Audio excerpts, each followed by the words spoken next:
Hello and welcome to Todd versus BBD. Today we're going to be playing Legacy. We're fresh back from Grand Prix Miami, where I may or may not have attended. I haven't actually decided yet. We're filming this the week prior. Yeah, I did attend. Yeah, but Brian's probably going. Got 33rd place. Yeah, well, I was going to say, it was like, Brian actually won the Grand Prix. Brad lost in the finals of a win-a-box. and I won a side draft, so yeah. But today we're going to be playing Legacy, and this is a little bit of practice for us, similar to last week. We're practicing for the Invitational. Yeah, it's coming up. Actually, not that far off. Yeah, about a week and 5 days or so from right now, I think, something like that. Anyway, we are preparing for the Invitational, which is going to be half Legacy and half Standard, and it's going to be featuring the newest set, which is Dragons of Tarkir. Yep. We haven't seen much of the set yet, which is kind of weird because the pre-release is in like 2 weeks. But since the Invitational is going to be happening on the day of the release, which is kind of awesome. It is awesome, yeah. We don't actually have those cards yet to play test for Legacy. Hopefully they don't change too much in Legacy. I know maybe they'll print like a Delve, like Stifle, like Redirect. Maybe it'll be like 7 in a blue, draw 3 cards. Oh yeah, man, they would never do that. That would ruin Magic. Would it?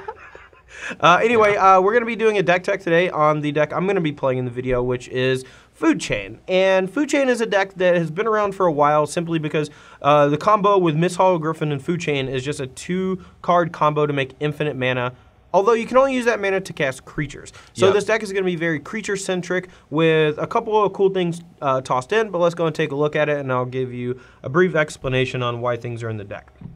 So, the creatures in the deck, basically, we have Deathrite Shaman, Birds of Paradise for a little bit of mana acceleration. This allows us to cast Food Chain on turn 2, and sometimes even sack these creatures to start casting creatures as early as turn 2, because you can chain, sometimes, like Baleful Strix, into Vendilion Click, cycle a card in your hand, and sometimes hit Miss Hollow-Griffin and just win on turn 2. It's pretty rare, not going to lie, but it is a possibility. Baleful Strix and Vendilion Click give you defensive measures for the early parts of the game that allow you to either cycle cards from your hand, draw extra cards, or disrupt your opponent if they're a combo deck. Vendilion Click is pretty valuable because it lets you know what's in your opponent's hand sometimes so that you know it's safe to untap, try for the Food Chain, and then go for the combo.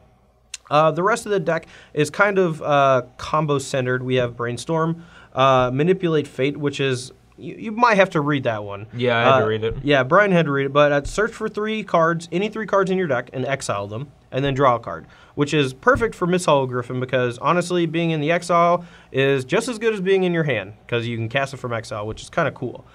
We have 2 copies of Genesis Hydra, which are actually the real combo of the deck once you get infinite mana.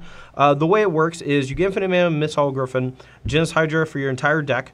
Once you go through your entire deck, you find your one of Tidespout Tyrant, and then you recast the Miss Hollow-Griffin, and that allows you to bounce the Genesis Hydra with the Tidespout Tyrant, and then you get to go again and again and again. And once you have this combo, you basically you just go get Baleful Strix, draw your whole deck except for like 2 or 3 cards, and then you just pass the turn with 3 copies of Force of Will and 3 blue cards in your hand. Yep. And it's basically impossible to lose. Some versions like to play Emrakul because they like to cast Time Walk effects, but you don't really need that, I don't think. It might be good to have one of in the sideboard. That way, there might be some times where you just cast Dig Through Time, search for the Emrakul, and then untap, go Miss Hollow-Griffin, Emrakul, Time Walk, untap, kill you. Yeah. But for the most part, I don't think it's entirely necessary. The rest of the deck is filled out with counter spells. We got 4 Force of Will and a Misdirection. These exile the card, so it works really well with Miss Hollow-Griffin. 3 copies of Abrupt Decay and a Dimir Charm, which allow you to play this fair game sometimes. When you have a draw that features like Deathrite Shaman, Abrupt Decay, Vendilion Click, and even a Miss Hollow-Griffin, these cards can actually just win the game on their own. You don't have to combo with them. And having access to like Abrupt Decay, Dimir Charm, and counterspells gives you a way to interact with your opponent without having to go over the top of them.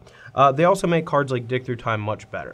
Well, yeah, one thing I really like is Miss Hollow-Griffin obviously has great synergies with Food Chain, Manipulate Fate, Dig, and like Force and Misdirection and Deathrite, but is also just like a reasonably sized body and sometimes your opponent's just like got a bunch of Swords to Plowshares and they just can't beat a Mist Hollow Griffin. Yeah. Like, it's actually funny that they Legacy... can't beat one Mist Hollow Griffin, let alone 3 Mist Hollow Griffins over the course of a few turns. It's actually funny that you can actually just grind people out with that. And that's actually something that's pretty good against a lot of fair decks in Legacy. Like, this trades with Delver, so you can just keep playing them until they die. Yeah. I mean, I'm actually pretty excited to play with this deck because on paper it looks a lot like a Splinter Twin deck from Modern, how they're built right now, where they have that alternate game plan featuring Vendilion Click, Snapcaster Mage, things like that. They have ways to win the game that aren't their combo. I mean, I could definitely see a game where I just like Food Chain, sack 3 dorky creatures, cast a gigantic Genesis Hydra, and just get like a Mist Hollow Griffin, and that's it. You know, and just that. I mean, but that's pretty good in Legacy sometimes. You know, when your opponent doesn't have access to Swords to Plowshares, they can't kill the Genesis Hydra. But when they do have access to like Lightning Bolt to just kill the Mist Hollow Griffin, that's not really going to kill the Genesis Hydra. So like one of them's going to take over the game more than likely. The mana base, pretty straightforward. Bunch of dual lands, basics, and 10 fetches. The fetches help fuel Deathrite and Dig Through Time. But that's going to be all for the main deck. Let's go and take a look at the sideboard, and then we're going to get to battle. So in the sideboard, we have, as you can see, a very flexible game plan that allows us to transition smoothly between the more combo-oriented version and the more fair version. The duresses, the discard spells, things like that, aren't used for aggressively attacking your opponent so that you can combo. They're more of a defensive measure to keep your opponent from comboing you. Yep. So duress goes really well alongside the games where you play Vendilion Click. They seem just great in general against the other combo decks in the format, but just your deck's a much slower combo than theirs and shouldn't be used in a manner that tries to like take their force of will so you can bust through. And against the decks that do have force of will, you're just going to want to try to grind them out with Mist Hollow Griffins and things like that. The two Mizawa's Jite do exactly that, help grind out the fair opponents. Disfigure is pretty great against any weenie creature deck in the format. Evincer is just an out to a random card that you might not necessarily be able to beat, although I'm not sure if this is necessary since you do have access to Tidespout Tyrant. Yeah. So this is a pretty iffy slot. Just so you guys know, we did copy the winning list from the SCG Premier IQ in Houston, I believe. But yeah, I mean, maybe this has some applications. It's a fine card to cast when you're just like playing the fair game, so it's not like it's bad. 2 Golgari Charms, since they're just phenomenal in like 100 different modes, being able to kill True Name Nemesis, being able to sweep an elf deck, Death and Taxes, killing enchantments, you name it, it's a great card. 4th Abrupt Decay, 2 Relic and 2 Grafdigger's Cage to help out against the graveyard decks. And I guess that's about it. I like that Relic exiles Mist Hollow Griffin? Yep. Yeah. Cool. All right, guys. Well, that's all for Food Chain. Stay tuned, and we'll be right back.